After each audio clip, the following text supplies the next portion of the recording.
近代化の出発点。日本の近代化は1867年12月に行われた王政復古によって始まった。明治維新のそもそもの動機は、当時アジアに進出していた欧米列強の圧力の中、この国の独立をどのように維持していくかという問題があった。すでにイギリスは1763年のパリ条約によりインドからフランスを追い出し、ここからインド植民支配が進んでいき、隣の清国はイギリスとのアヘン戦争1840年に敗れ侵略の対象になっていた。日本が独立国であり続けるために明治維新が行われたわけだ。当時の課題は2つあった。1つ目は欧米の軍事的圧力に対抗できるための近代的軍隊の設立。2つ目は外交において日本が完全な主権国家になることで一刻も早く不平等条約、日米修好通商条約を解消すること。当時の国際社会においては全ての国が平等であるなどという考えはどこにもなかった。そもそも国際法という概念はヨーロッパ大陸の中で生まれたルールだ。アメリカ大陸とヨーロッパの白人国家以外には適用もされないルールだった。白人たちの理論によれば、中国や日本のようにいかに文明の程度が高かろうが主権国家とは認めない。問題は資本主義が発達しているかどうかであるということだった。そこで明治の新政府は岩倉使節団をアメリカとヨーロッパに派遣して資本主義と民主制デモクラシーとは何かを視察してきます。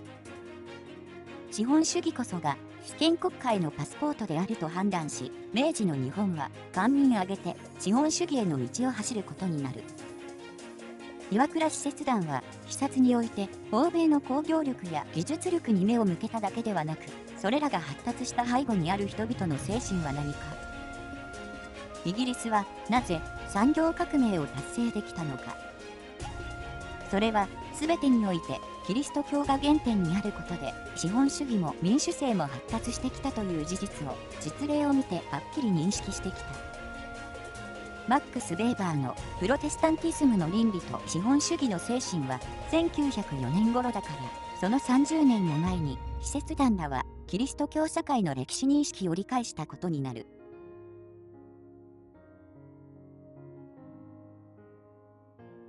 日本人が理解できない資本主義の精神。資本主義の精神とはキリスト教から生まれたもので、徹底的に確立されたのはカルバイ派予定説の影響だ。予定説では、労働は神が与えてくれた天職だから一心不乱に働くことが当然であると、労働を自己目的化することで仕事そのものが神への信仰であり、キリスト教における救済であるという考えです。日本では江戸時代において経済は資本主義とは違う市場原理があり、金貨と銀貨と銅銭の3種類の貨幣制度も成り立っていた。東回りや西回りの航路も確立され、陸海ともに交通網が充実しており、商品の流通量も増加し、商品価格の地域差も少なく割と安定した経済状況だった。全資本主義とも言われる。労働という概念においても、農業以外でも漁業、林業、鉱山業、手工業などあらゆる産業が江戸時代初期から中期にかけて大きな発展を遂げていた。文化も大変発達し、日本人の識字率は 70% から 90% だった。日本人はキリスト教がなくても勤勉だったのだ。そして資本主義に必要なもう一つの重要な思想は、人間はみんな平等であるという精神。これは当時の日本人にはなかった。江戸時代には知能交渉という身分制度は最近の学説では否定されているが、人間はみんな平等であるという概念はなかった。ただ、死んだら皆仏という将軍様も金持ちも泥棒も平等になるという独自の概念はあった。この人間はみんな平等であるの精神もキリスト教から生まれたもので、全てを超越した思考の神から見れば王様も古事記も同じ人間である。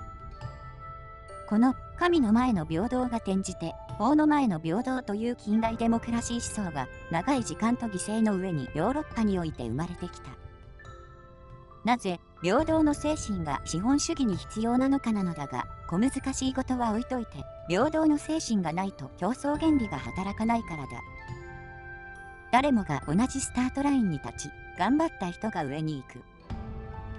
勝者と敗者が生まれ、そこに資本家と労働者という社会システムが稼働し、さらに組織同士でも競争が生まれ、負けた方は淘汰され、これらを繰り返すことで市場に合った資本主義社会が確立され、産業も成長していく。矛盾するようだが平等であるが、ダメに勝つか負けるかは自己責任なのだ。競争原理において、急速に工業も農業も各産業技術が飛躍的に発達したのは事実だ。平等における競争原理と労働における神への救済の精神が資本主義を生んだ最大の特徴なのであるマックス・ベーバー。次に、政府はどうやって資本主義の精神を国民に教育するかが問題になる。産業革命が勃興したイギリスにおいては、ロビンソン・クルーソー漂流記原本1718年なる冒険小説があって、資本主義のお手本のような書物があり大人気で、ほとんどの人が読んでいた。マックス・ベーバーは、資本主義の精神を体現した人間として高く取り上げてる。明治政府は、日本人で資本主義の精神を体現した手本を探し出します。それが二宮尊徳、二宮金次郎だった。このことは当時日本中の学校に二宮金次郎の銅像が建てられたことに象徴的に現れてます。実際、金次郎は貧しい農民として生まれたが、勉学と労働に打ち込むことで合理的精神を体得し後に小田原藩や相馬藩の財政立て直しに多大な貢献をした。また、子供や大人たちに、労働は救済なりと予定説のような思想を説いて回ったりしてた。この明治政府は、二宮金次郎の歌まで作って子供たちに歌わせたりし、人気者になっていった。こうやって、日本人に資本主義の精神を何とか定着させようとしたわけだ。